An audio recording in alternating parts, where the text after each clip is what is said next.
Hey y'all, out here at Classic Restoration, visiting my buddy Dustin in Floyd's Knob, Indiana.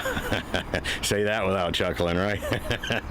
Anyways, this shop does really nice work. They do really nice restorations and they do some custom work too. Today we're going to look at a couple of restorations that they're doing. I think y'all are going to enjoy. One's a 67 Malibu. We'll get that right now. So let me run Dustin down. We'll take a look at it.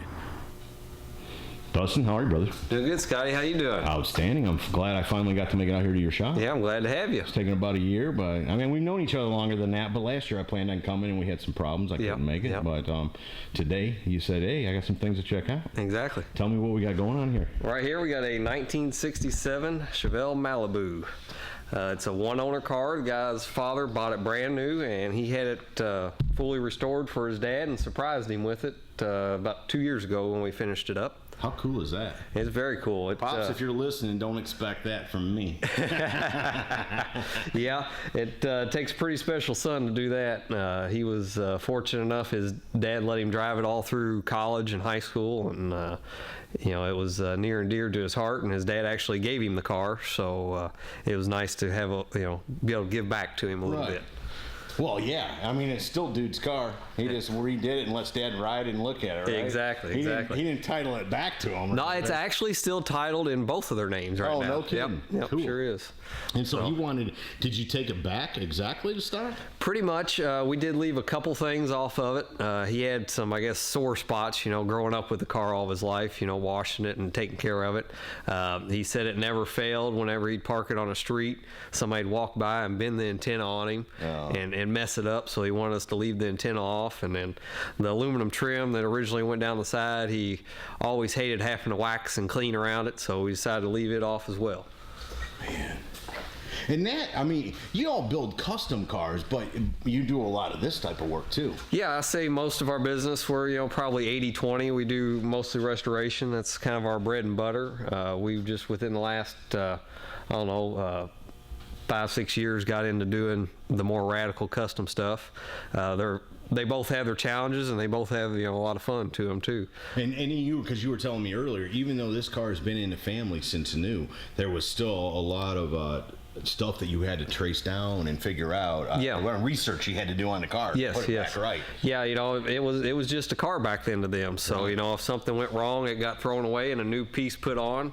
Well, the new piece may have not been exactly the way it came from the factory. It may have been Napa and not OEM. Exactly. Right. So we had to track down a few parts. Of course, the hubcaps, they always flew off back in the day when you'd go around the corner too sharp. And he did have one that was in pretty decent shape, but we had to track them down. Was able to find a good original set on eBay, and then went around and redid them and restored them for him back to the way they were new. And did you have all the chrome and everything redone on it, or did you use some of that stock? So a lot of the stuff is the original that we had redone, and then some of it, smaller items like door handles and mirrors that are available in the aftermarket, we went ahead and bought. Some of the aftermarket stuff fits pretty well and is pretty nice, but then there's some that doesn't. Right. We prefer to use original.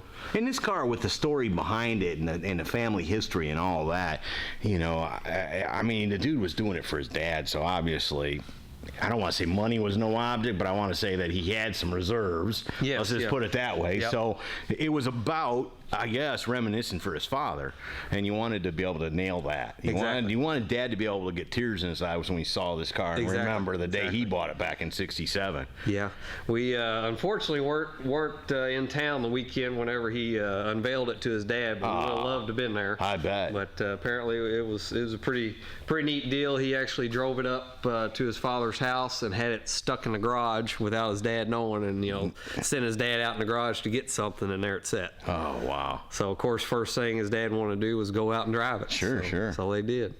Squeaked the tires a little bit on it. They may have. Yeah. I haven't heard the whole story, but they may have. And it's original 327 car. Original 327, 275 horsepower with the Power Glide automatic on the column. Matching numbers and all? All matching numbers, yes. Is that the original color? That is the original color. What's that? Do you know what's called? Bolero Red. Bolero Red. Yep.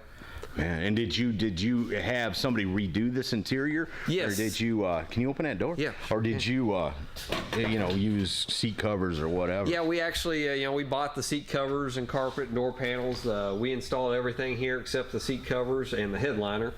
We actually took that up to our good buddies up at Cutter's Hot Rod Interiors, and he did the seats and headliner for us. Man, it still smells new in there. Yep, it sure does. But it doesn't have the smell of a late model new car. It has a smell of a 67 new car. With the old vinyl and all that. Exactly. And the chemicals, now I guess they're a little more aware of these chemicals. Back in the day, man, you could probably get high by getting in a brand new car. Exactly. All the formaldehyde and this and that, The glue and everything they used back then. Sure. Man, is it just an AM radio in it, or is that? Yeah, just AM radio, and it does work. Still has the original single speaker in the dash. A lot of the bright work on the dash is new. There was a couple pieces that were Malibu specific, like the wood grain trim along the top of the dash. They do not reproduce that, so we actually had to recreate the wood grain. And what was it? You know the difference between a Malibu and a Chevelle? Did you figure that out while you were doing it? Yeah, there's a lot of differences, and it's a lot of subtle stuff. Obviously, badging is a big deal. But it says Chevelle and Malibu. It does. It is technically.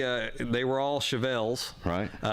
Just Malibu was a different trim level, basically. Huh. You had your 300, which was your bare bones bottom end. A Chevelle 300? Yep, Chevelle 300, which a lot of those cars had what they call posts. They weren't a hard top. Right.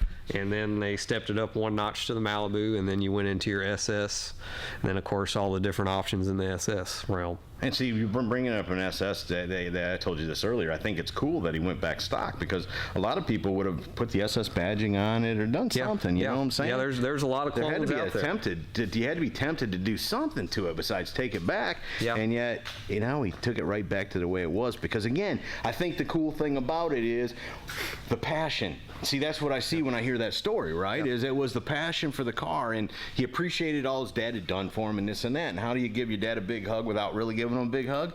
You have his car redone for him, Exactly. And speaking of the SS stuff, when we this car had been to several shops before it made it to us, and had some, we'll say, interesting work done to it. And the shop prior to us had talked him into putting an SS hood on it, and we were lucky enough to be able to find and retrieve a flat Malibu hood without the SS hood bulges. What condition was it in when you got it? It was very rough. It was so rough that we actually tried to talk him into building another car, starting from scratch, because this one was bad. It was actually, when 2 days prior to us picking it up from the previous shop, it was completely underwater in a flood. Holy cow. Now, before that, it had several different patch jobs and stuff, and patches on top of patches over the years, where his dad would take it to a local shop and say, hey, just cover the hole up in the floor. I'm tired of getting wet. Right. When I drive it in the rain. So when we brought it in, we had to put all new floors, rockers, door skins, fender. We even put a new roof on the car. It was that rusty. Holy smokes. So it was in really bad shape, but the sentimental value meant more to him, that he wanted that car, so we redid it for him. No doubt about it, man. Man, that's beautiful, brother. That brings back memories to me.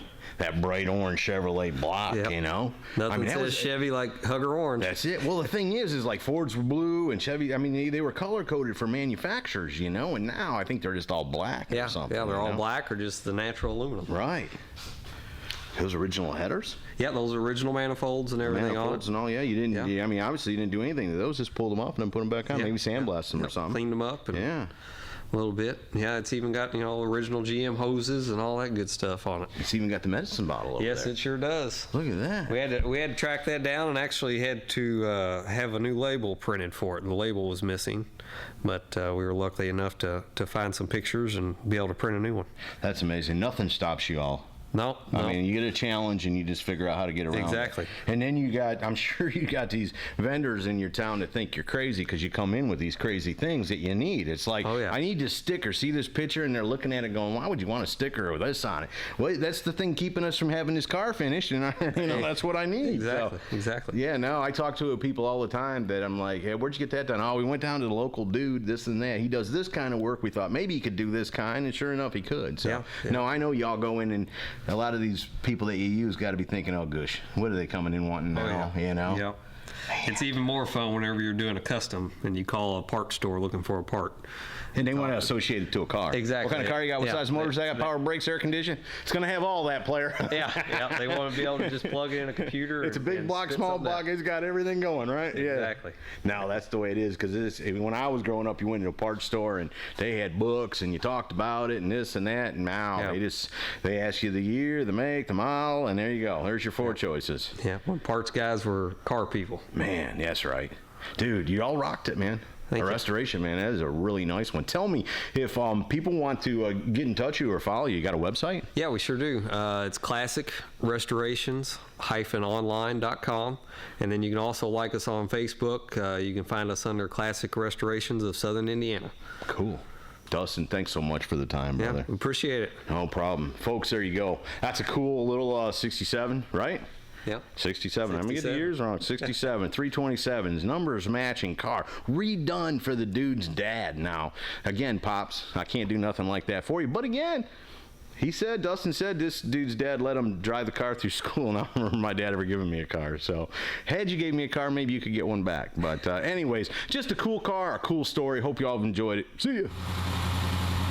Now, this is no ground pounder, but I knew you all would want to hear it run, so I asked them to start it, and I'll just do a quick walk around on it.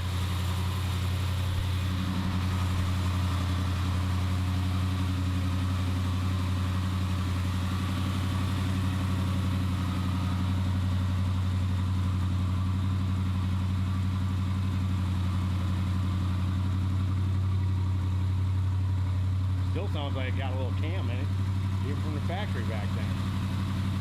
But in 67, this is what they sounded like. These boys put it right back to the way it was. What a cool car.